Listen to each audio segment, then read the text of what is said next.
चलिए बच्चों, आज हम बात करेंगे नए टॉपिक्स के बारे में। और जो आपका जो नया टॉपिक होगा आपका सरफेस केमिस्ट्री है।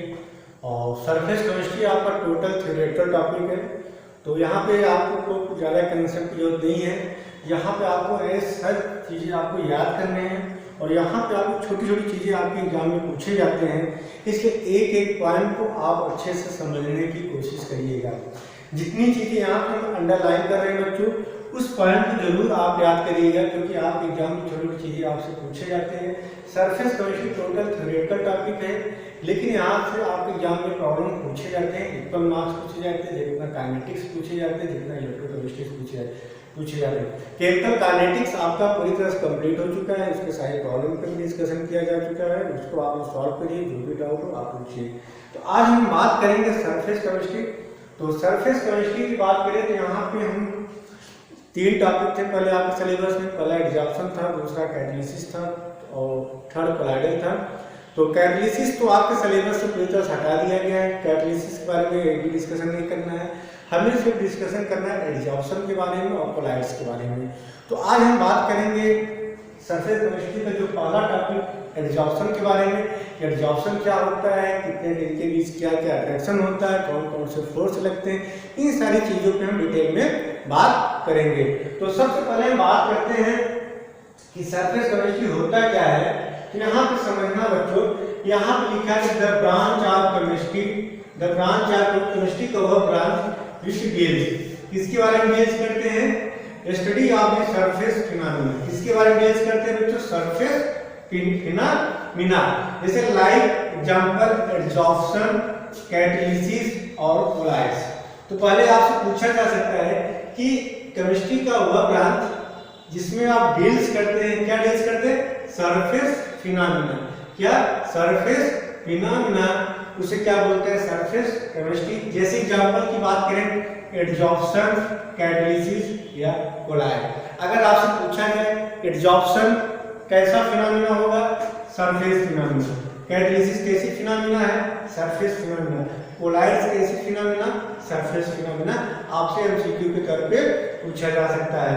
तो यहाँ तक क्लियर हो गई बच्चों कि सरफेस केमिस्ट्री मतलब क्या होता है, किसके बारे में डील करते हैं, surface phenomena. Study of surface phenomena is called as surface chemistry. तो यहाँ पे आपसे जो पूछा जा सकता है कि एडजॉर्प्शन, कैटालिसिस या कोलाइड्स जो होता है हमारा कौन सा फिनोमेना होता है, सरफेस फिनोमेना। तो इस पॉइंट को आप ऐसा याद करिएगा। एक तीन अगर आपको एग्जाम में पूछा जाए एडजॉर्प्शन, कैटालिसिस और कोलाइड्स जो होता है वो हमारा क्या होता है, सरफेस फिनोमेना होता है। यहाँ तो समझ में आ गया। अब हम बात करते हैं एडजॉर्प्शन क्या होता है। देखिए दो टाइप की चीज होती है, एक होता है एडजॉर्प्शन, दूसरा होता है एब्जॉर्प्शन। एडजॉर्प्शन का मतलब जैसे सिंपल से एग्जांपल ले लें, आप चाक लीजिए और चाक को आप इंक में डालिए, उसको तुरंत निकाल लीजिए। तो आप देखेंगे चाक के सरफेस पे हमारा इंक क्या हो रहा है, एडजॉर्ब हो रहा है।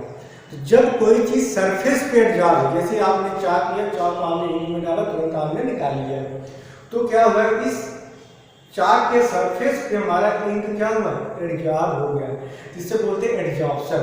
मींस हमारा जो सब्सटेंस है यदि हमारा सरफेस पे एडजॉर्ब हो रहा है जिसे बोलते हैं एडजॉर्प्शन बोलते हैं। तो यहाँ पे देखिए एडजॉर्प्शन जो होता है हमारा सरफेस फिनोमेना होता है।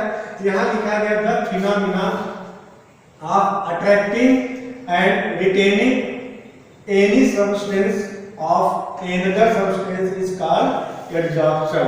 मींस जब कोई एक सब्सटेंस किसी दूसरे सब्सटेंस के सरफेस पे एडजॉर्ब होता है तो उसे क्या बोलते हैं, एडजॉर्प्शन बोलते हैं।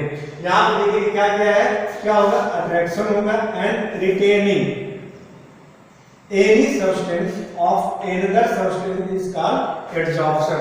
और एडजॉर्प्शन हमारा कैसा फिनोमेना होता है बच्चों, सरफेस फिनोमेना होता है। तो एक बार फिर समझने की कोशिश करिएगा, एडजॉर्प्शन का मतलब क्या होता है, जब कोई एक सब्सटेंस दूसरे सब्सटेंस के सरफेस पे अगर एडजॉर्ब होता है उसे क्या बोलते हैं, एडजॉर्प्शन। जैसे मैंने सिंपल से एग्जांपल लिया, आप क्ले ले, आप क्या करिए, चाक लीजिए, चाक को आप डिप करिए तो निकाल लीजिए। तो आप देखेंगे जो इंक होगा इस चाक के सरफेस पे क्या होगा, एडजॉर्ब हो जाएगा। तो यहाँ पे ऐसे फिनोमेना को बोलते हैं एडजॉर्प्शन बोलते हैं। बात समझ आ रही। तो पहला पॉइंट आपको एडजॉर्प्शन का डिफिनेशन समझ में आ गया होगा। The phenomena of attracting and retaining any substance of another substance is called adsorption. बात समझ, जब कोई एक सब्सटेंस दूसरे सब्सटेंस के सरफेस पे क्या हो जाए, अट्रैक्ट हो जाए या उसके सरफेस पे एडजॉर्ब हो जाए, इसे क्या बोलते हैं, एडजॉर्प्शन बोलते हैं। अब यहाँ पे दो टर्म बेटा आपको याद करना है, एक होता है एडजॉर्बेंट और दूसरा होता है एडजॉर्बेंट। एडजॉर्बेंट का मतलब होता है कि जो सरफेस पे एडजॉर्ब होता है, जो सरफेस पे एडजॉर्ब होता है उसे क्या बोलते हैं, एडजॉर्बेंट बोलते हैं, और जिस पे एडजॉर्ब होता है उसे क्या बोलते हैं, एडजॉर्बेंट। जैसे आपने क्या किया, एक चाक लिया, चाक को आपने इंक में डाला, आपने निकाल लिया, इंक क्या हुआ, इस चाक के सरफेस पे क्या एडजॉर्ब हुआ, इंक क्या कहलाएगा, एडजॉर्बेंट।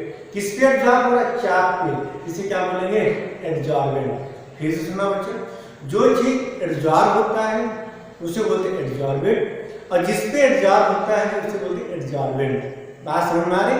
जैसे आपने क्या किया, चाक को आपने इंक में डाला, इसको आपने निकाल लिया, तो इंक क्या हुआ, इसके सरफेस पे एडजॉर्ब हो गया, इसे क्या बोलेंगे, एडजॉर्बेंट। और इस चाक को क्या बोलेंगे, एडजॉर्बेंट। तो यहाँ पर वही डिफिनेशन लिखा गया है कि द सब्सटेंस एडजॉर्ब, जो सब्सटेंस क्या होता है, एडजॉर्ब होता है, इज कॉल्ड एडजॉर्बेंट। जो हमारा एडजॉर्ब होता है उसे क्या बोलते हैं, एडजॉर्बेंट। दस एनी एडजॉर्बेंट में भी गैस, आपसे पूछा जा सकता है ये हमारा गैस भी हो सकता है, लिक्विड भी हो सकता है, या कोई भी सब्सटेंस क्या हो इन सॉल्यूशन में हो, तो हमारा क्या कहलाएगा, एडजॉर्बेंट कहलाएगा। एडजॉर्बेंट क्या होता है, the substance on which adsorption take place is called adsorbent. Mean जिस पे एडजॉर्प्शन होता है उसे क्या बोलते हैं, एडजॉर्बेंट बोलते हैं। अब इसके कुछ एग्जांपल के बारे में डिस्कशन कर लेते हैं। आप एग्जाम बहुत पूछा जाता है, आप example silica gel, silica gel जो होता है वो हमारा एडजॉर्बेंट होता है। Calcium carbonate, charcoal, magnesium hydroxide या एक्टिवेटेड एल्यूमिना, जिसका फार्मूला होता है Al2O3, या हम एग्जांपल ले लें, क्ले ले लें, क्ले ClAY, ये सब हमारे क्या होते हैं बच्चों, एडजॉर्बेंट होते हैं। एक एक पॉइंट समझना बच्चों। एडजॉर्बेंट का मतलब क्या होता है, एडजॉर्बेंट का मतलब क्या होता है, जो चीज एडजॉर्ब होता है उसे बोलते हैं एडजॉर्बेंट बोलते हैं, और जिस पे एडजॉर्ब होता है उसे क्या बोलते हैं, एडजॉर्बेंट बोलते हैं। जैसे मैंने एग्जांपल लिया, आपसे पूछा जा सकता है सिलिका जेल, कैल्शियम कार्बोनेट, आप ऐसे जाके पूछा जा सकता है, राइट, मतलब आप इन्हीं दो एडजॉर्बेंट का नाम बताइए। तो सिलिका जेल ले लीजिए, एक्टिवेटेड एल्यूमिना, फार्मूला Al2O3, या charcoal, magnesium hydroxide, calcium carbonate या क्ले, ये हमारे क्या होते हैं, एडजॉर्बेंट होते हैं। और यहाँ पे मैक्सिमम जितने भी बात करेंगे तो सरफेस में यहाँ पे जो भी होंगे तो हमारे मैक्सिमम किस फॉर्म होंगे, सॉलिड के फॉर्म में एडजॉर्बेंट होंगे। हमारा एडजॉर्ब क्या, gas, liquid, substance in the solution के फॉर्म में होते हैं। यहाँ पे चीज समझ में आ गई होगी कि सिलिका जेल हमारा हुआ, कैल्शियम कार्बोनेट, मैग्नीशियम हाइड्रोक्साइड या एल्यूमिना या क्ले, ये हमारे क्या होते हैं, एडजॉर्बेंट होते हैं। बात समझ में आ रही है? अब हम बात करते हैं, तो जैसे हम बात करें चारकोल की बात करें, सिलिका जेल की बात करें, क्ले की बात करें, ये हमारे क्या होते हैं, गुड एडजॉर्बेंट होते हैं। सिलिका जेल हुआ, क्ले हुआ, एल्यूमिना हुआ, ये सब हमारे क्या होते हैं, गुड एडजॉर्बेंट होते हैं। अगले पॉइंट पे बात करें, यदि जो आपके एडजॉर्बेंट है, पॉइंट जो भी आपके एडजॉर्बेंट है, आगे हम डिस्कशन करें, इनकी जो सरफेस एरिया जितना ज्यादा होगा, मैंने क्या होगा, एक एक पॉइंट में नोट करिएगा बच्चों, क्योंकि असर्शन रीजन भी आप एक एग्जांपल में असर्शन रीजन टाइप की भी प्रॉब्लम पूछे जाएंगे, पैसेज दिया रहेगा। तो जब तक आपका भले थ्योरेटिकल टॉपिक है बच्चों, लेकिन कंसेप्ट क्लियर होना जरूरी है। तो सरफेस एरिया के बढ़ने पे पॉइंट सुनना बच्चों, आगे डिस्कशन करेंगे। सरफेस एरिया के बढ़ने पे हमारा एडजॉर्प्शन बढ़ता है। जैसे silica gel, calcium carbonate, charcoal, magnesium, activated alumina, इनकी सरफेस एरिया जितना ज़्यादा होगा या पाउडर के फॉर्म में जितना, पाउडर जैसे जो पाउडर फॉर्म होता है, आपको सोचिए पाउडर फॉर्म में एडजॉर्प्शन इजीली होगा।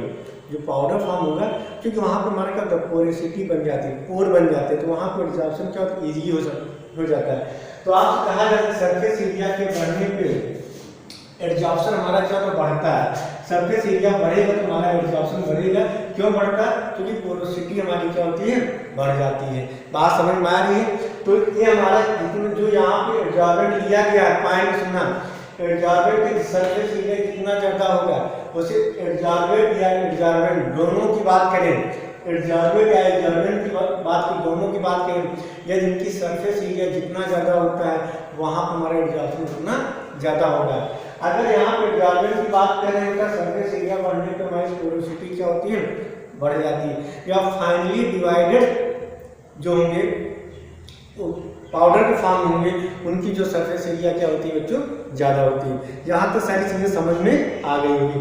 चलिए कुछ एग्जाम्पल के बारे में बात करते हैं।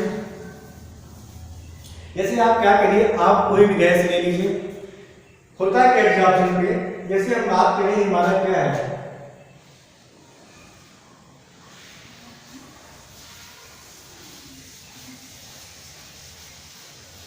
ये हमारा हो गया एब्जॉर्बेंट।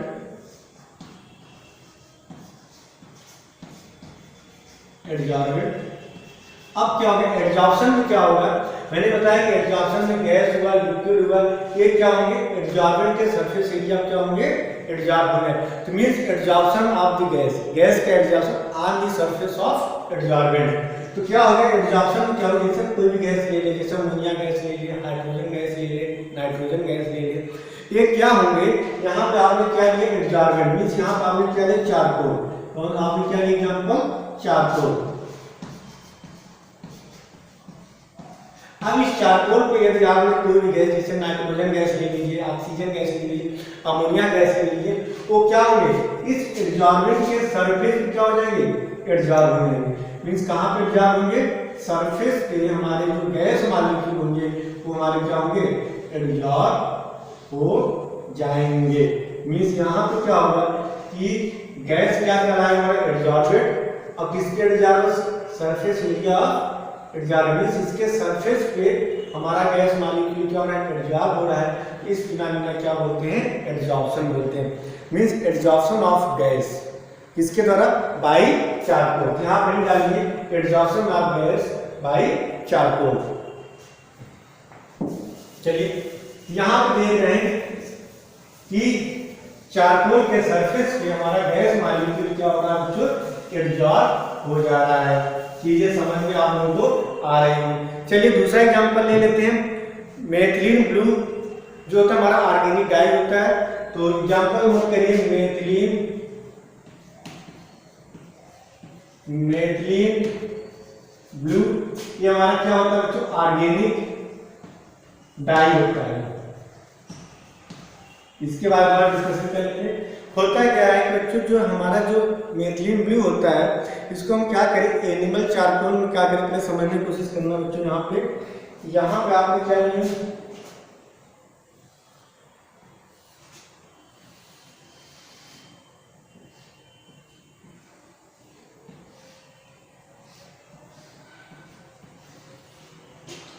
चलिए ये हमारा क्या है, इसके अंदर आपने क्या ले लिया, एनिमल चारकोल, ये आपका बीकर है, चलिए इसको आप उनका फ्लास्क बना लिए। ये यहां पे आपने क्या लिया, एनिमल चारकोल, और इसमें आपने क्या ऐड किया, अब आपने इसमें आपने क्या ऐड किया, मेथिलीन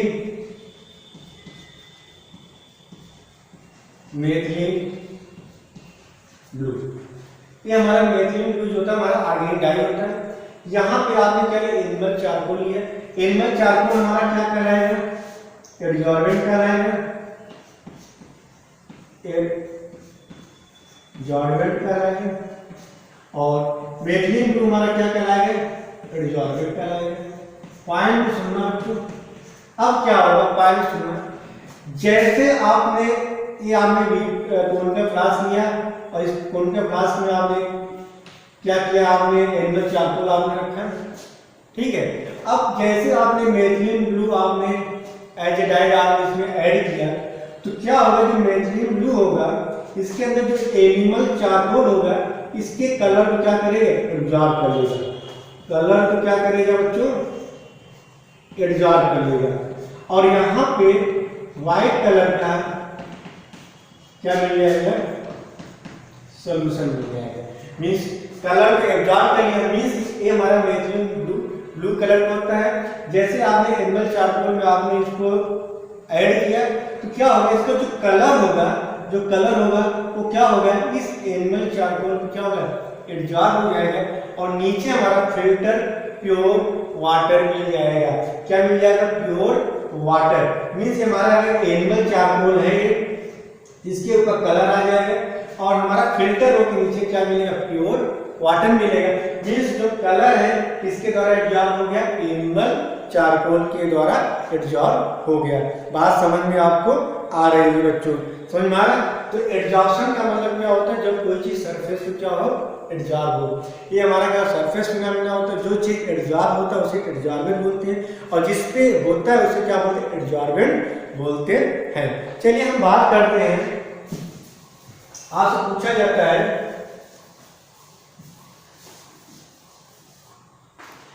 आपसे नॉर्मली पूछे, आपने कोनिकल फ्लास्क लिया,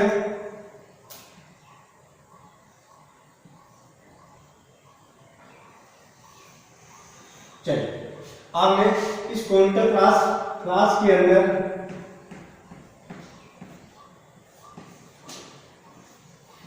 एक्टिवेटेड चारकोल आपने रख दिया,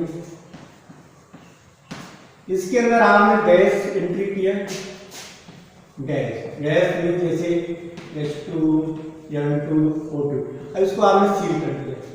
बात समझ में आ रही?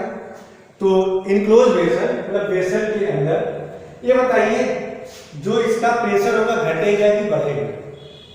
तो पॉइंट सुनिएगा बच्चों, तो जब क्या होगा, पॉइंट सुनिएगा कि जब इस कोनिकल फ्लास्क के अंदर आप एक्टिवेटेड चारकोल रखेंगे तो क्या होगा, इस बेसल के अंदर हमारा प्रेशर क्या कम हो जाएगा। क्यों कम हो जाएगा, आप समझिए, जो गैस मॉलिक्यूल होंगे वो क्या होंगे, इस एक्टिवेटेड चारकोल के द्वारा क्या होता है, एब्जॉर्ब हो जाता है। मींस नोट करिए, the pressure of the gas in the enclose, the pressure of the gas in the enclose vessel is decreases. आगे नोट करिए, as the gases get absorbed on the surface of charcoal, means इस close vessel के अंदर हमारा pressure क्या होगा, कम हो जाएगा। क्यों? क्योंकि क्या होता है, जब एक्टिवेटेड चारकोल क्या करेगा, इसको क्या करेगा, एब्जॉर्ब कर लेगा। जब एब्जॉर्ब कर लेगा तो प्रेशर वहां क्या हो जाएगा बच्चों, कम हो जाएगा। तो एब्जॉर्प्शन का डेफिनेशन समझ में आ गया होगा। इसमें से दो पॉइंट आपको याद करना है, एब्जॉर्प्शन क्या है, एब्जॉर्बेंट क्या है, एब्जॉर्बेंट क्या है, इसके एग्जाम्पल क्या है, इस चीज समझ में आ गई होगी।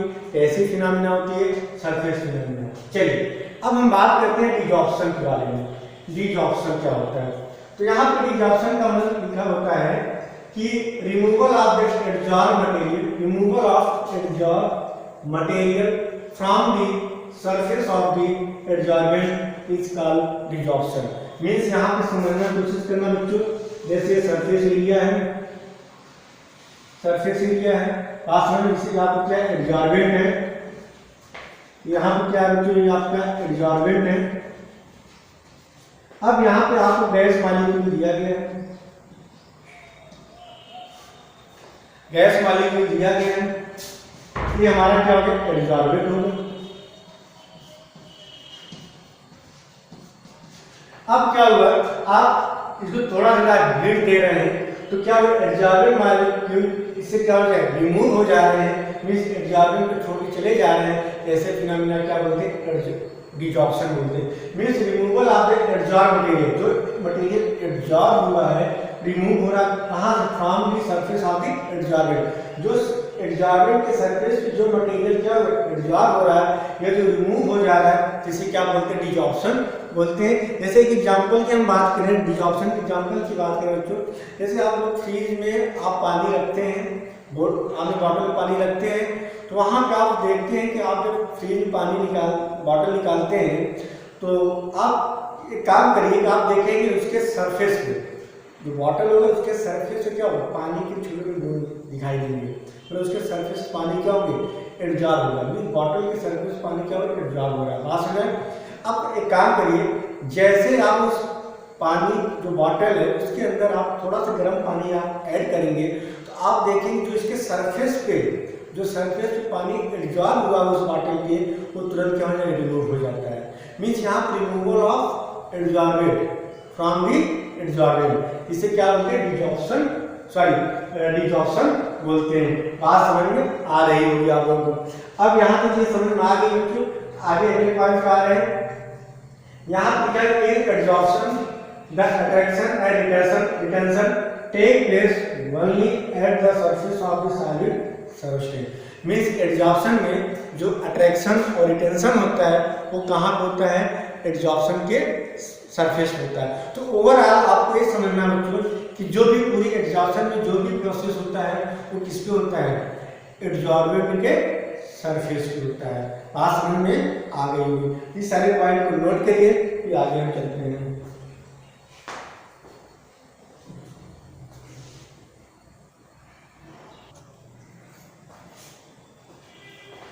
चलिए, तो बच्चों एब्जॉर्प्शन के बारे में क्लियर हो गया होगा। थोड़ा सा हम एब्जॉर्प्शन के बारे में बात कर लेते हैं कि एब्जॉर्प्शन क्या होता है। तो यहाँ पे क्या है, absorption, absorption, absorption. Absorption means क्या होता है, इट इज द प्रोसेस, पूछा नहीं जाता है कि process in which a substance is uniformly distributed through out the bulb. इसे क्या बोलते हैं, एब्जॉर्प्शन बोलते हैं। इसका एग्जांपल क्या है, जैसे water vapour absorb by the anhydrous calcium chloride. आपसे पूछा जा सकता है कि water vapour absorb by anhydrous calcium chloride ये हमारा कैसा प्रोसेस होता है, एब्जॉर्प्शन होता है। एब्जॉर्प्शन क्या बोलेंगे, एब्जॉर्प्शन बोलेंगे। चलिए, तो हुआ क्या कि यहाँ पे एब्जॉर्प्शन में क्या होगा, हमारा जो भी चीज होगा वो कहाँ पे हो गए, इन द बल्ब, मतलब यहाँ पे हमारा क्या होगा, एब्जॉर्ब होगा, सरफेस पे हमारा यहाँ पे नहीं होगा। मीन जो भी चीज हमारा होगा वो क्या होगा, बल्ब में एब्जॉर्ब होगा। बात समझ में आ रही होगी। अब तीसरा पॉइंट यहाँ पे लिखा है सॉर्प्शन। एब्जॉर्प्शन हो गया, एब्जॉर्प्शन हो गया, तीसरा सॉर्प्शन क्या होता है, तो यहाँ पे लिखा है when absorption and absorption take place simultaneously is called sorption. जैसे इसके एग्जांपल के बारे में बात कर लेते हैं। इसका हम एग्जांपल ले रहे हैं, जैसे यहाँ पे आपने क्या लिया, इनसाइड हो रहा है, इसे बोलेंगे एब्जॉर्प्शन, और बाहर हो रहा है इसे बोलेंगे एड्जॉर्प्शन। तो ऐसा प्रोसेस जहां पे एब्जॉर्प्शन और एड्जॉर्प्शन दोनों हो रहे हैं उसे क्या बोलते हैं, सॉर्प्शन बोलते हैं। यहाँ तक सारी चीजें बच्चों समझ में आ गया होगा। अब आते हैं थोड़ा सा मैकेनिज्म ऑफ एड्जॉर्प्शन। तो एड्जॉर्प्शन की बात करें बच्चों तो यहाँ पे एड्जॉर्प्शन दो टाइप के पढ़ेंगे आगे। एक होता है फिजिकल एड्जॉर्प्शन और दूसरा होता है केमिकल एड्जॉर्प्शन। तो जब इसके बारे में बात करेंगे, डिटेल में बात करेंगे, तो थोड़ा सा मैकेनिज्म के बारे में यहाँ पे हम डिटेल में डिस्कशन कर लेते हैं और थोड़ा सा यहाँ कुछ पॉइंट है उसको आपको समझना पड़ेगा। चलिए, तो यहाँ पे जैसे बात करें, याद करिए हाइड्रोजनेशन ऑफ एल्कीन, जैसे यहाँ पे CH2 डबल बॉन्ड CH2 इनका रिएक्शन इसके साथ कराते हैं H2 in the presence of निकल कैटलिस्ट। याद करिए निकल प्लेटिनम का पैलेडियम लेते थे। तो यहाँ से एल्कीन हमारा क्या बन रहा था, एल्केन का फॉर्मेशन होता था H। तो सबसे पहले क्या होता है, जो हाइड्रोजन होता है निकल के सरफेस पे एब्जॉर्ब होता है। तो यहाँ पे हाइड्रोजन क्या होता है, निकल के सरफेस पे एब्जॉर्ब होता है। इसके बाद हमारा प्रोसीजर होता है, एल्केन का फॉर्मेशन होता है। तो यहाँ पे उसी चीज थोड़ा सा यहाँ पे हम एक्सप्लेन कर रहे हैं। अगर आप एसर्शन डिवीजन टाइप के टॉपिक पूछा जाए या एमसीक्यू पूछा जाए तो आप उसको सॉल्व कर लीजिए। एनसीईआरटी में चीजें बेटा लिखी गई हैं लेकिन हर चीज को समराइज करके नहीं बताया गया है। यहाँ पे समझने की कोशिश करिएगा। लेकिन हमारा क्या एज ए कैटलिस्ट या आप क्या बोल सकते हैं, एड्जॉर्बेंट बोल सकते हैं। अब क्या होगा, निकिल यहाँ पे इसके बाद फ्री वैलेंसी होगा, इस निकिल पे क्या होगा, हमारा हाइड्रोजन H2 मॉलिक्यूल क्या होगा, एब्जॉर्ब होगा। तो यहाँ पे समझने की कोशिश करिएगा, ये निकिल है। अब क्या हो, निकिल के सरफेस पे हमारा हाइड्रोजन मॉलिक्यूल एब्जॉर्ब हो रहा है। तो यहाँ पे देखिए निकिल का सरफेस है H2 HH, तो क्या हो रहा है, उसके सरफेस पे एब्जॉर्ब हो रहा है। तो यहाँ पे क्या हो रहा है कि हाइड्रोजन का बॉन्ड अभी ब्रेक नहीं हुआ, तो यहाँ पे न तो कोई नया बॉन्ड बन रहा है, न तो कोई नया बॉन्ड टूट रहा है। तो इसे क्या बोलते हैं, फिजिकल एडजॉर्प्शन बोलते हैं। मींस फिजिकल एडजॉर्प्शन में कोई भी केमिकल चेंजिंग नहीं होती है।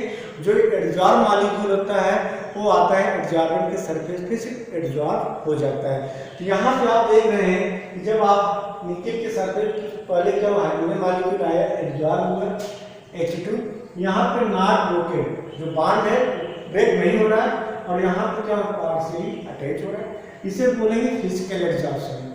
अब आपने इसके बाद क्या होगा, थोड़ा सा हीट देते हैं, थोड़ी सी एनर्जी देते हैं, क्या होता है, ये बॉन्ड टूट जाता है, एक H इस पे एडजॉर्ब होगा और एक H इस पे एडजॉर्ब होगा। यहाँ पे क्या हो रहा है, केमिकल एडजॉर्प्शन। तो कहने का मतलब है यदि हमारा कोई भी एडजॉर्प्शन केमिकल एडजॉर्प्शन हो रहा है तो केमिकल एडजॉर्प्शन से पहले फिजिकल एडजॉर्प्शन जरूर होगा। तो केमिकल एडजॉर्प्शन के पहले फिजिकल एडजॉर्प्शन होगा, लेकिन फिजिकल एडजॉर्प्शन हो रहा है तो केमिकल एडजॉर्प्शन नहीं होगा। केमिकल एडजॉर्प्शन तभी होगा जब हमारा फिजिकल एडजॉर्प्शन हो रहा है। फिजिकल एडजॉर्प्शन में क्या होता है, हमारा हाइड्रोजन बॉन्ड नहीं टूटता है, सिर्फ सरफेस पे आके बैठ जाता है। केमिकल एडजॉर्प्शन में क्या होता है, बॉन्ड हमारा ब्रेक होता है, और ये बॉन्ड ब्रेक हुआ, एक इस निकिल पर एडजॉर्ब होगा, दूसरा यहाँ पे। यदि केमिकल एडजॉर्प्शन होगा तो फिजिकल एडजॉर्प्शन होगा, लेकिन यदि फिजिकल एडजॉर्प्शन होगा केमिकल एडजॉर्प्शन नहीं होगा। ये सारी चीजें आपको समझ में आ रही होगी। यहाँ से पूछा जा सकता है यदि केमिकल एडजॉर्प्शन हो रहा है फिजिकल एडजॉर्प्शन होना कंपलसरी है, लेकिन फिजिकल एडजॉर्प्शन हो रहा है केमिकल एडजॉर्प्शन नहीं हो रहा है। फिजिकल एडजॉर्प्शन में कोई भी केमिकल चेंजेस नहीं आता है, मीन्स यहाँ पे तो कोई नया बॉन्ड बनता है ना कोई नया बॉन्ड टूटता है, लेकिन केमिकल एडजॉर्प्शन में हमारे केमिकल चेंजेस आते हैं, मीन्स यहाँ पे पुराने बॉन्ड टूटते हैं और नए बॉन्ड बनते हैं। यहाँ की चीजें समझ में आ रही होगी। चलिए अब आगे हम बात करते हैं, आप समझने की कोशिश करना बच्चों। जैसे हम बात करें, सिंपल से एग्जांपल ले रहे हैं, चाप ले रहे हैं, ये चाप है, यहाँ पे अगर आप उसको ब्रेक करना है तो ब्रेक करने के लिए आपको एनर्जी देनी पड़ती है। पॉइंट को सुनो बच्चों, जैसे कोई बॉन्ड ब्रेक है, आप उसको ब्रेक करना, जैसे आप ये दिया गया रजिस्टर लिया, आप उसको ब्रेक करना है, ब्रेक करने के लिए आपको एनर्जी देनी पड़ती है। किसी चीज को बॉन्ड ब्रेक करना है तो वहाँ पे आपको एनर्जी देनी पड़ती है। लेकिन जब कहीं बॉन्ड का फॉर्मेशन होता है, जैसे दो चार्ट आपस में जुड़ रहे हैं, तो वहाँ पे हमारा एनर्जी रिलीज होती है। तो यहाँ पे कहने का मतलब यही है कि जब दो अट्रैक्शन हो रहा है, दो जैसे एडजॉर्बेंट और एडजॉर्बेंट के बीच अट्रैक्शन हो रहा है, या कहिए कि जब इस चाप को ब्रेक करना है, अगर इसको आपको ब्रेक करना है, जैसे आपको ब्रेक करना है, जब तक आप उसको एनर्जी नहीं देंगे ये नहीं टूटेगा, मीन्स ये एनर्जी एडजॉर्ब कर रहा है। लेकिन यदि आप उसको ऐड करना हो, एडजॉर्ब में दोनों को जोड़ना है, तो यहाँ क्या होती है, एनर्जी निकलती है। मीन्स ब्रेकिंग में, तोड़ने में आपको एनर्जी देते हैं, और फॉर्मेशन में अगर आप दो चीज को ऐड करें तो एनर्जी रिलीज होती है। तो यहाँ पे पहले आपसे पूछा जाता है, जैसे यहाँ पे एडजॉर्बेंट है, तो यहाँ पे क्या हो रहा है, एडजॉर्बेंट मॉलिक्यूल आ रहा है, मॉलिक्यूल आ रहा नहीं आ रहा है, तो होता क्या है कि एडजॉर्बेंट और एडजॉर्बेंट के बीच का अट्रैक्शन होता है। मीन्स यहाँ पे दो बॉन्ड बन रहे हैं, बात समझ, कौन से बॉन्ड बनते हैं, एक आपको होता है वांडर बॉन्ड, दूसरा केमिकल बॉन्ड होता है, आगे डिस्कशन करेंगे। तो एडजॉर्प्शन में क्या होता है कि जो एडजॉर्ब मॉलिक्यूल होता है, एडजॉर्बिंग के सरफेस पे एडजॉर्ब हो जाता है।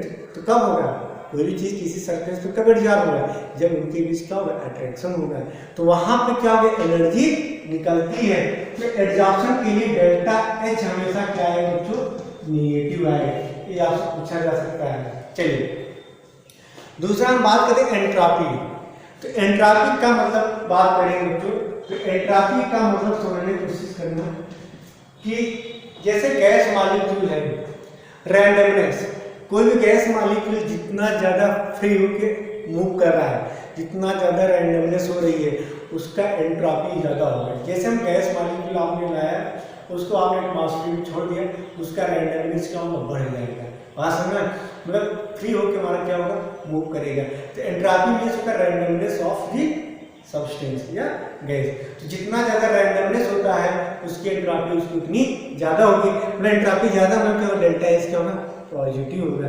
तो रैंडमनेस कोई गैस मॉलिक्यूल है, जैसे यहाँ पे हाइड्रोजन मॉलिक्यूल है H2, नाइट्रोजन O2, किसी के साथ बाइंड नहीं है तो इसे फ्री है, इसका रैंडमनेस ज़्यादा होगा, इसलिए डेल्टा एस की वैल्यू क्या आएगी, पॉजिटिव आएगी। लेकिन यदि गैस इस गैस मॉलिक्यूल की रैंडमनेस कम हो जाए, मतलब जितना इसका पहले फ्री था इसका रैंडमनेस ज्यादा था, तो उस केस में डेल्टा एच की वैल्यू क्या थी, पॉजिटिव था। लेकिन यदि इसकी रैंडमनेस कम हो जाए तो डेल्टा एच क्या हो जाएगा, नेगेटिव होगा। तो यहाँ पे एडजॉर्प्शन में देखिए, एडजॉर्प्शन की बात करें, जैसे यहाँ पे हमारा एडजॉर्ब मॉलिक्यूल है, एडजॉर्बेंट है, यहाँ पे हाइड्रोजन था, N2 था, अमोनिया गैस थी, ETC। जब तक इसके सरफेस पे एडजॉर्ब नहीं था इसका रैंडमनेस क्या था, ज्यादा था, तो उस केस में डेल्टा एस की वैल्यू क्या थी, पॉजिटिव थी। लेकिन जैसे ही सरफेस पे क्या हुआ, एडजॉर्ब हो गया, जैसे सरफेस पे एडजॉर्ब होता है तो यहाँ पे क्या लगता है, फोर्स लगता है। क्या लगता है भाई, कोई भी चीज किसी सरफेस पे कब एडजॉर्ब होगा, कुछ अट्रैक्शन होगा तभी तो एडजॉर्ब होगा। उस केस में क्या होता है, डेल्टा एस रैंडमनेस इसकी क्या हो जाएगी, कम हो जाएगी। और जब रैंडमनेस कम होती है तो डेल्टा एस की वैल्यू क्या होगी, नेगेटिव होगी। तो एडजॉर्प्शन के केस में डेल्टा एस की वैल्यू क्या आएगी, नेगेटिव आएगी। डेल्टा एस की वैल्यू क्या आएगी, नेगेटिव। और तीसरा होता है गिव्स फ्री एनर्जी, जिसे बोलते हैं डेल्टा जी, और डेल्टा जी की वैल्यू किसमें आती है, नेगेटिव में आती है। तो आप कभी भी आपसे पूछा जाए एमसीक्यू में, एडजॉर्प्शन में डेल्टा जी, डेल्टा एच या डेल्टा एस की वैल्यू किसमें आती है, तो नेगेटिव में आती है। इस 3 पॉइंट को नोट करिएगा, gives free energy, delta H और डेल्टा एस की वैल्यू हमेशा नेगेटिव में आती है। नेगेटिव में क्या होता है, क्योंकि यहाँ पर रैंडमनेस ऑफ गैस का हो रहा है, डिक्रीज हो रहा है। डेल्टा एस की वैल्यू क्या होती है, डेल्टा एस की नेगेटिव हो रही है, क्योंकि यहाँ पे हमारा क्या है, एडजॉर्बेंट भी फोर्स ऑफ अट्रैक्शन हो रहा है। इस केस में एनर्जी क्या होती है, रिलीज होती है। और हमारा डेल्टा जी मींस नेगेटिव, हमारा कैसा प्रोसेस, स्पॉन्टेनियस प्रोसेस होता है। यहाँ तो सारी चीज समझ में आ रही होगी बच्चों आप लोगों को।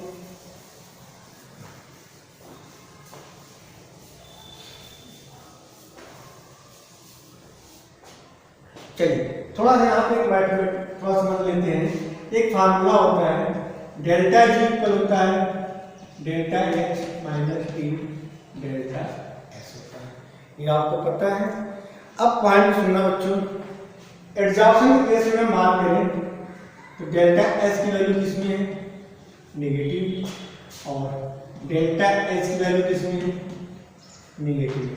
एडजॉर्प्शन में डेल्टा एस की वैल्यू नेगेटिव है और डेल्टा एच की वैल्यू इसमें दी गई है, नेगेटिव दी गई है। अब पहला पॉइंट नोट करिए, इफ नोट करिए, if T delta S greater than delta H. Point सुनो, डेल्टा जी को delta H minus T delta S कह रहा है कि डेल्टा एस की वैल्यू नेगेटिव में, डेल्टा एच की वैल्यू नेगेटिव में है। एग्जाम्पल यही होता है, कह रहा है पहला कंडीशन कह रहा है कि T delta S greater than delta H, means इसकी जो वैल्यू है वो ज्यादा है इसके वैल्यू से, डेल्टा एच से। तो डेल्टा जी की वैल्यू क्या होगी, यहाँ पे समझने की कोशिश करना बच्चों। डेल्टा जी की वैल्यू क्या आएगी, आप देखिए कह रहा है इसकी वैल्यू ज्यादा है, डेल्टा एस की वैल्यू डेल्टा एस से ज्यादा है। इस फार्मूले में समझने की कोशिश करिए, डेल्टा एस की वैल्यू डेल्टा एस से ज्यादा है, मींस डेल्टा एस की वैल्यू किसमें दी जाएगी, नेगेटिव में। नेगेटिव नेगेटिव क्या हो जाएगा, पॉजिटिव। नेगेटिव इस पे नेगेटिव आएगा, नेगेटिव नेगेटिव का पॉजिटिव, और पॉजिटिव किससे ज्यादा है, डेल्टा एस की वैल्यू किसमें है, नेगेटिव में। तो यहाँ पे ओवरऑल वैल्यू पॉजिटिव में आएगी, यहाँ पे नेगेटिव।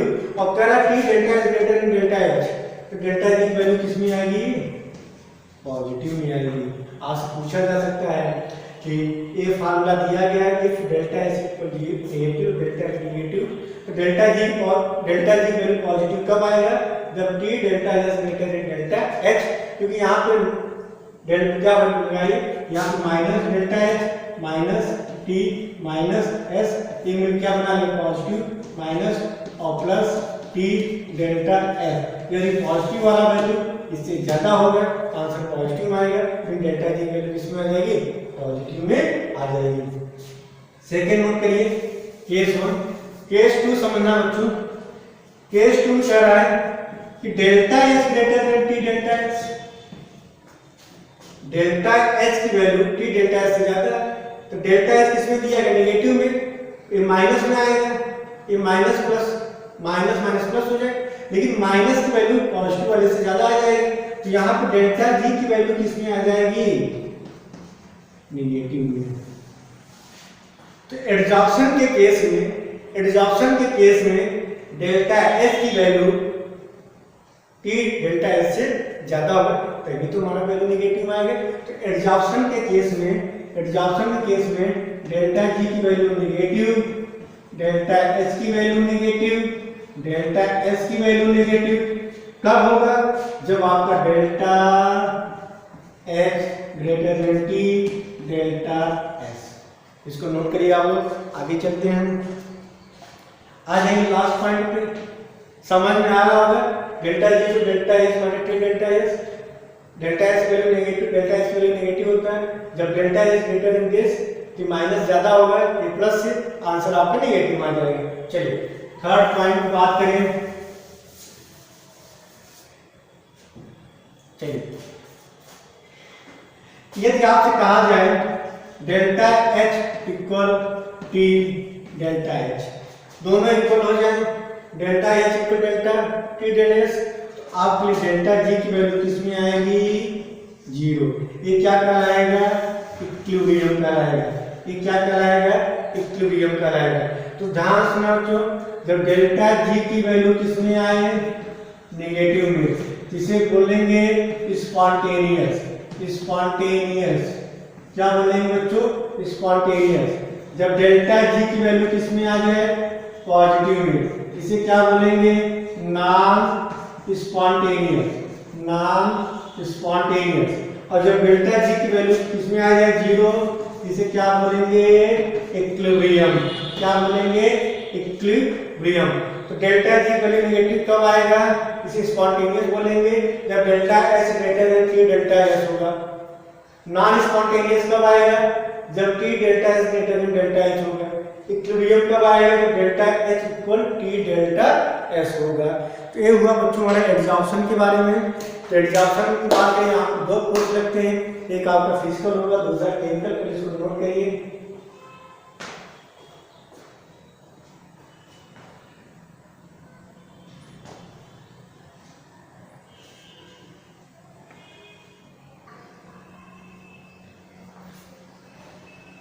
चलिए दोस्तों हम बात करें थे एडजॉर्प्शन पे, तो आगे इसे कंटिन्यू करते हैं। तो हम बात करें एडजॉर्प्शन पे, तो एडजॉर्प्शन के बारे में बात किए, तो जो एडजॉर्प्शन क्या होता है। अब हम बात करेंगे एडजॉर्प्शन कितने टाइप के होते हैं, तो टाइप ऑफ एडजॉर्प्शन। तो एडजॉर्प्शन की हम बात करें, जैसे यहाँ पे समझने की कोशिश करना होगी, ये क्या होगा, एडजॉर्बेंट होगा, ये एडजॉर्बेंट होगा, और इस एडजॉर्बेंट के सरफेस पे हमारा मॉलिक्यूल का एडजॉर्बेंट होगा, जैसे गैस मॉलिक्यूल है,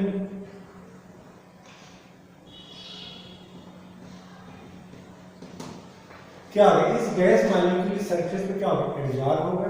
तो यहाँ पे एडजॉर्बेंट और एडजॉर्बेंट के बीच क्या होता है, फोर्स ऑफ अट्रैक्शन होता है।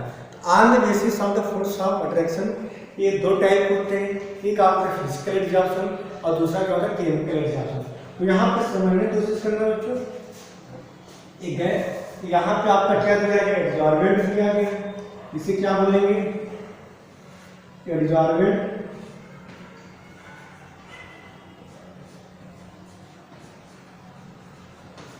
और इसके सरफेस पे क्या एडजॉर्ब हो रहा है, गैस मॉलिक्यूल ले रहे हैं।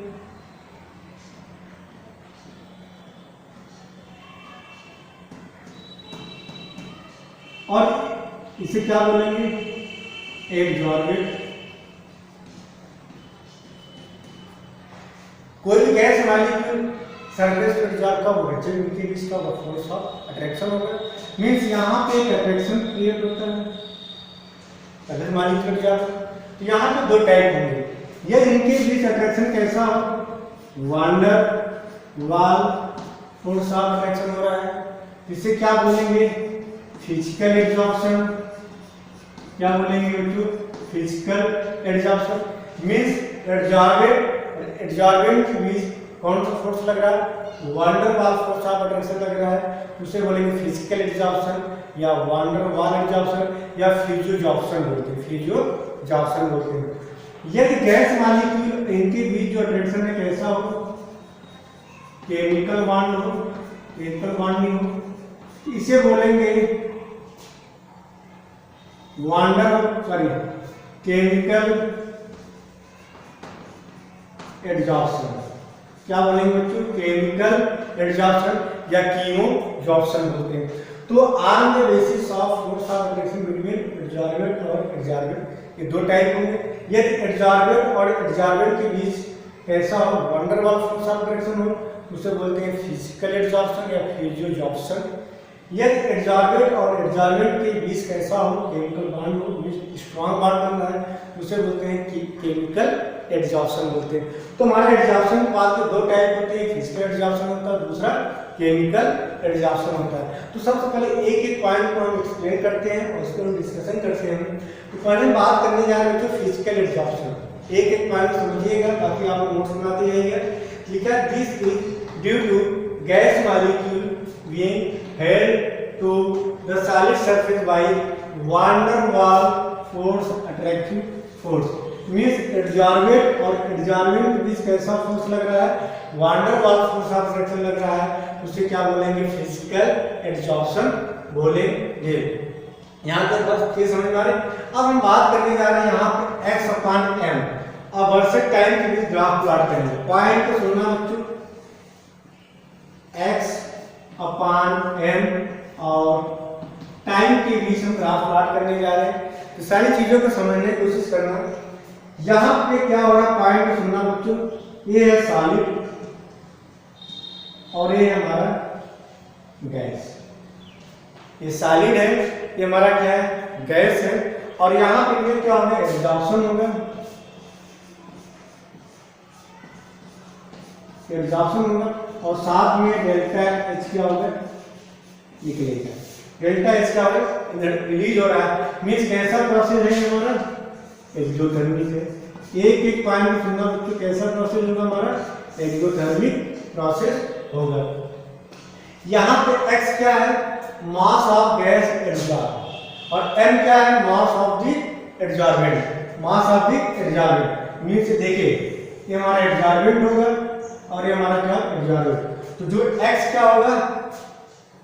Mass of gas absorb means absorbent और m क्या होगा? Mass of the absorbent means x क्या होगा? कितना गैस सरफेस पे एब्जॉर्ब हो रहा है मींस एब्जॉर्बेंट और m क्या होगा? Mass of the absorbent. बात समझ? ये हमारा एब्जॉर्बेंट, ये हमारा एब्जॉर्बेंट। किनके बीच टाइम और यहाँ पे क्या लिखा गया है? टेम्परेचर। सॉरी, यहाँ पे क्या होगा? टेम्परेचर। अब पॉइंट सुनना, x अपॉन m क्या बोलेंगे? Extent of absorption. Extent of absorption. जब इनके बीच ग्राफ प्लॉट करते हैं तो यहाँ पे समझने की कोशिश करना बच्चों, फिजिकल एब्जॉर्प्शन की अगर हम बात करें तो यहाँ पे समझने की कोशिश करना। जैसे आप फिजिकल एब्जॉर्प्शन के एग्जांपल हमने आपको बताए थे कि आपने क्या किया? आप फ्रिज में बॉटल रखिए, उस बॉटल को जब ठंडा हो जाए तो आप बाहर लाइए। अब क्या होगा? उस बॉटल के सरफेस पे, उस बॉटल के सरफेस पे पानी छोटे छोटे बूंद दिखाई देंगे, छोटे क्या बूंद दिखाई देंगे। बात समझ में आ रही? लेकिन जैसे उस बॉटल में आप गर्म पानी डालते हैं, आप टेम्परेचर देते हैं, वो क्या होंगे? वो बांध टूट जाएंगे और बॉटल्स क्या होंगे? अलग हो जाएंगे। तो फिजिकल एब्जॉर्प्शन में क्या होता है कि एब्जॉर्बेंट और एब्जॉर्बेंट के बीच जो फोर्स ऑफ अट्रैक्शन क्या होता है? बहुत वीक होता है। तो जैसे आप टेम्परेचर देते हैं उनके बीच का बॉन्ड क्या होता है? अलग हो जाता है। मीन्स होता क्या है कि फिजिकल एब्जॉर्प्शन में जो गैस मॉलिक्यूल सिर्फ आके चिपक जाते हैं, इनके बीच जो अट्रैक्शन होता है वंडर वाल से बहुत वीक है। लेकिन जैसे आपने टेम्परेचर देते हैं क्या होता है? चला जाता है। बात समझ में आ रही? तो फिजिकल एब्जॉर्प्शन में जो ग्राफ मिलता है, एक ग्राफ मिलता है। मीन टेम्परेचर जैसे जैसे बढ़ेगा फिजिकल एब्जॉर्प्शन आपका क्या होगा? घटेगा। मीन्स फिजिकल एब्जॉर्प्शन एप्लीकेबल कब होता है? At low temperature. टेम्परेचर जितना कम होगा फिजिकल एब्जॉर्प्शन उतना ज्यादा होगा। तो पूछा जाता है फिजिकल एब्जॉर्प्शन का केवल होगा low temperature and high pressure. आप समझने की कोशिश करना बच्चों, ये गैस मालिक्यूल, इस पे जितना ज्यादा प्रेशर लगाएंगे, भाई गैस मालिक्यूल है, आप किसी चीज को चिपकाना, जितना ज्यादा प्रेशर आप उस पर देंगे उस गैस को, एब्जॉर्प्शन उतना अच्छा होगा। तो पूछा जाता है physical absorption applicable at low temperature and high pressure. जितना ज्यादा हाई प्रेशर होगा या जितना लो टेम्परेचर होगा फिजिकल एब्जॉर्प्शन ज्यादा होगा, क्योंकि टेम्परेचर बढ़ाते हैं तो एब्जॉर्बेंट और एब्जॉर्बेंट के बीच का बॉन्ड क्या होता है, ब्रेक हो जाता है। बात समझ में आ रही है। और दूसरा देखिए यहाँ पे सॉलिड प्लस गैस, एब्जॉर्बेंट और गैस, एब्जॉर्बेंट के बीच क्या होगा, एब्जॉर्प्शन होगा और साथ में एनर्जी का रिलीज होगी। और एक्सोथर्मिक है, और एक्सोथर्मिक में क्या होता है, एक्सोथर्मिक में क्या होता है, पॉइंट सुनिएगा, एक ऐसा प्रोसेस होता है एक्सोथर्मिक होता है, एक्सोथर्मिक होता है। एक्सोथर्मिक ये हमारा फॉरवर्ड डायरेक्शन होगा। फॉरवर्ड का मतलब क्या होगा कि रिएक्टेंट से प्रोडक्ट कब हो रहा है, मींस एब्जॉर्प्शन हो रहा है। और यदि रिएक्टेंट से प्रोडक्ट बन रहा है तो क्या हो रहा है, एब्जॉर्प्शन हो रहा है। यदि उल्टा आ रहा है तो एब्जॉर्प्शन की जगह क्या, डिसॉर्प्शन हो रहा है। पॉइंट सॉलिड प्लस गैस से क्या हो रहा है, एब्जॉर्प्शन। तो आप जब इधर जा रहे हैं एब्जॉर्प्शन हो रहा है, अब एब्जॉर्प्शन से इधर आ रहे हैं, इसे क्या बोलेंगे, डिसॉर्प्शन बोलेंगे। इसे क्या बोलेंगे, डिसॉर्प्शन। ये होगा हमारा फॉरवर्ड डायरेक्शन, ये क्या कहलाएगा, फॉरवर्ड डायरेक्शन। एक लाइन में सुनना बच्चों, ये क्या कहलाएगा, फॉरवर्ड डायरेक्शन। और जब एब्जॉर्प्शन से सॉलिड और गैस, इसे क्या बोलेंगे, डिसॉर्प्शन बोलेंगे। इसे क्या बोलेंगे, डिसॉर्प्शन बोलेंगे। इसे क्या बोलेंगे, बैकवर्ड।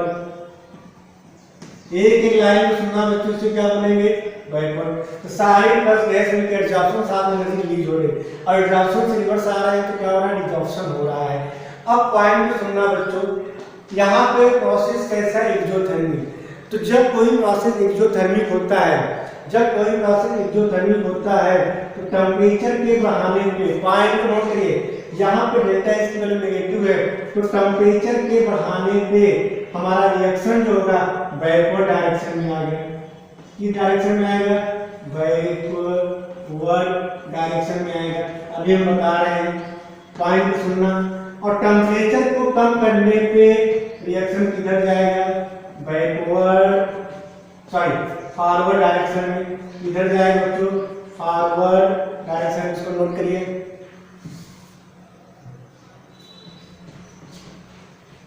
इधर जाएगा हमारा फॉरवर्ड डायरेक्शन। फॉरवर्ड में क्या हो रहा है बच्चों, एब्जॉर्प्शन हो रहा है। फॉरवर्ड में क्या हो रहा है, एब्जॉर्प्शन हो रहा है। और बैकवर्ड में क्या हो रहा है, डिसॉर्प्शन हो रहा है। बैकवर्ड में क्या हो रहा है बच्चों, डिसॉर्प्शन हो रहा है। जब सॉलिड प्लस गैस एब्जॉर्प्शन होगा फॉरवर्ड डायरेक्शन में, अब क्या बैकवर्ड करा रहा है तो वहां पे क्या होगा, डिसॉर्प्शन होगा। अब पॉइंट सुनिए, टेम्परेचर को जब बढ़ाते हैं, टेम्परेचर बढ़ाते हैं एक्सोथर्मिक, टेम्परेचर बढ़ाने पर रिएक्शन किधर आएगा, बैकवर्ड डायरेक्शन में। बैकवर्ड डायरेक्शन में आएगा रिएक्शन एब्जॉर्प्शन से इधर आएगा solid plus gas, means desorption हो रहा है। मींस जब टेम्परेचर बढ़ा रहे हैं तो आपका एब्जॉर्प्शन कम हो रहा है और डिसॉर्प्शन ज्यादा हो रहा है। और जब आप टेम्परेचर कम कर रहे हैं, जब टेम्परेचर कम कर रहे हैं रिएक्शन किधर जाएगा, फॉरवर्ड डायरेक्शन में, मींस फॉरवर्ड डायरेक्शन में जा रहा है, मींस एब्जॉर्प्शन हो रहा है। तो एक्सोथर्मिक केस में फिजिकल एब्जॉर्प्शन में क्या होता है कि टेम्परेचर बढ़ाने पर बैकवर्ड डायरेक्शन में आएगा, मींस डिसॉर्प्शन हो रहा है। मींस एब्जॉर्प्शन किसमें चेंज हो रहा है, सॉलिड प्लस गैस में। और जब टेम्परेचर कम कर रहे हैं तो रिएक्शन किधर जा रहा है, फॉरवर्ड डायरेक्शन में आ रहा है। बात समझ में। और दूसरा जब प्रेशर के बढ़ाने पे रिएक्शन किधर जाएगा, फॉरवर्ड डायरेक्शन में जाएगा। तो मतलब एब्जॉर्प्शन आपका बढ़ रहा है। तो यहाँ पे देख रहे हैं कि यहाँ पे टेम्परेचर हाई था, एब्जॉर्प्शन कम था। लेकिन जैसे जैसे आप टेम्परेचर देख रहे हैं कम हो रहा है, हमारा एब्जॉर्प्शन भी बढ़ेगा। तो हमारा जो ग्राफ होगा, ये ग्राफ होगा, मींस पॉइंट सुनना बच्चों, टेम्परेचर के बढ़ाने पे देखिए, अगर टेम्परेचर यहाँ पे था, ये देखिए यहाँ पे टेम्परेचर पहुंच गया, एब्जॉर्प्शन हमारा यहाँ पे होगा। देखिए जैसे आप टेम्परेचर बढ़ा रहे हैं, देखिए ग्राफ जा रहा, समझ में आ रहा होगा। ये देखिए टेम्परेचर यहाँ पे है तो हमारा एब्जॉर्प्शन यहाँ पे, टेम्परेचर अगर यहाँ पे एब्जॉर्प्शन यहाँ पे, टेम्परेचर यहाँ पे एब्जॉर्प्शन यहाँ पे। मींस ग्राफ नीचे की तरफ जा रहा है, मीन टेम्परेचर को बढ़ाने पे एक्सट्रीम ऑफ एग्जॉर्प्शन क्या होगा, घटेगा। मीन फिजिकल एग्जॉर्प्शन के केस में टेम्परेचर के घटाने पे एग्जॉर्प्शन घटेगा, ऑपरेशन बढ़ाने पे एग्जॉर्प्शन बढ़ेगा। मीन्स फिजिकल एग्जॉर्प्शन जो एप्लीकेबल होगा at low temperature and high pressure. क्यों? क्योंकि इनकी भी जो फोर्स ऑफ ट्रैक्शन होता है वो नॉर्मल होता है, बहुत वीक फोर्स ऑफ ट्रैक्शन होता है। यहाँ पे कोई भी केमिकल चेंजेस नहीं आते, मीन्स यहाँ पे नो केमिकल चेंजेस, मीन्स यहाँ पे कोई नया बॉन्ड बनता है न कोई नया बॉन्ड टूटता है। तो पहला पॉइंट समझ में आ गया होगा। चलिए सेकेंड पॉइंट में बात कर लेते हैं बच्चों।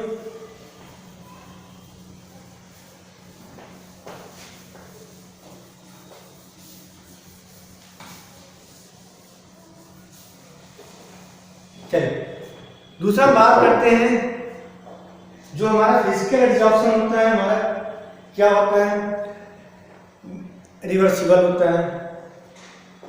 कैसा प्रोसेस होता है? रिवर्सिबल प्रोसेस होता है। देखिए रिवर्सिबल प्रोसेस का मतलब क्या होगा, सॉलिड प्लस गैस, पॉइंट को सुनना बच्चों, यहाँ पे क्या होगा, एग्जॉर्प्शन होगा। क्या होगा बच्चों? एग्जॉर्प्शन। देखिए फिजिकल एग्जॉर्प्शन में क्या होता है बच्चों, मैंने बताया था, तो फिजिकल एग्जॉर्प्शन में न तो कोई नया बॉन्ड टूटता है न कोई नया बॉन्ड बनता है। जैसे यहाँ पर आपका एडजॉर्बेंट है, ये गैस मॉलिक्यूल क्या हुआ कि यहाँ पे चिपक गया। बात समझ में आ रही? जैसे आपने थोड़ा सा हीट दिया क्या होगा, अलग हो जाएगा। फिर जैसे आपने टेम्परेचर कम किया फिर चिपक जाएगा। फिर आपने हीट दिया फिर अलग हो जाएगा। फिर आपने टेम्परेचर दिया फिर क्या होगा, इससे चिपक जाएगा। मीन्स यहाँ फिजिकल एग्जॉर्प्शन में क्या होता है, सॉलिड प्लस गैस से हमारा एग्जॉर्प्शन होगा और एग्जॉर्प्शन से क्या सॉलिड प्लस गैस बनेगा, फिर रिवर्स आएगा। मीन्स रिएक्टेंट प्रोडक्ट रिएक्टेंट में क्यों, क्योंकि इनकी बीच फोर्स ऑफ अट्रैक्शन क्या वीक है, थोड़ा सा हीट देते हैं तो अलग हो जाता है, फिर टेम्परेचर कम करते हैं फिर अट्रैक्शन हो जाता है। तो पहले आपका सेकंड पॉइंट बात करें तो जो फिजिकल एग्जॉर्प्शन होगा तो हमारा क्या होगा, रिवर्सिबल रिएक्शन होगा। बात समझ में आ रही होगी। इसके बाद हम बात करते हैं nature of adsorbent. Nature of adsorbent, तो थर्ड पॉइंट नोट करिए बच्चों, nature of adsorbent.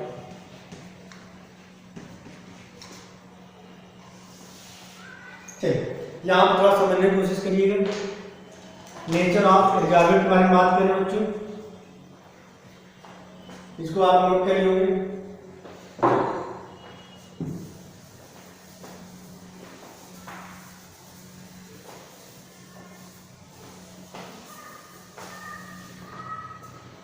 Nature of adsorbent,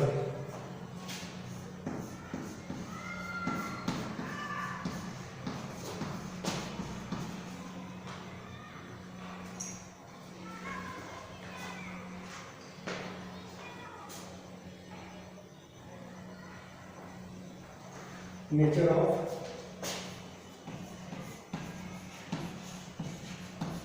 adsorbent, इसको नोट करिए। अब एक पॉइंट सुनना बच्चों, देखिए ये होगा हमारा एड्जॉर्बेंट। अब इस एड्जॉर्बेंट में क्या एग्जाम होगा, गैस मॉलिक्यूल।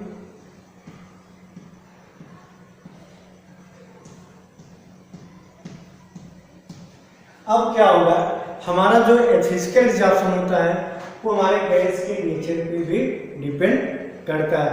मीन्स हमारा गैस पॉइंट सुना, यदि जो भी गैस दिया गया है उस गैस का critical temperature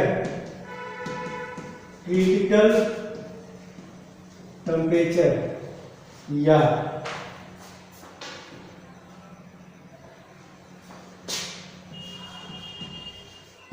लिक्विफिएबल gas easily point सुना बच्चों, हमारा फिजिकल एग्जॉर्प्शन जो होता है वो गैस के नेचर पे भी डिपेंड करेगा।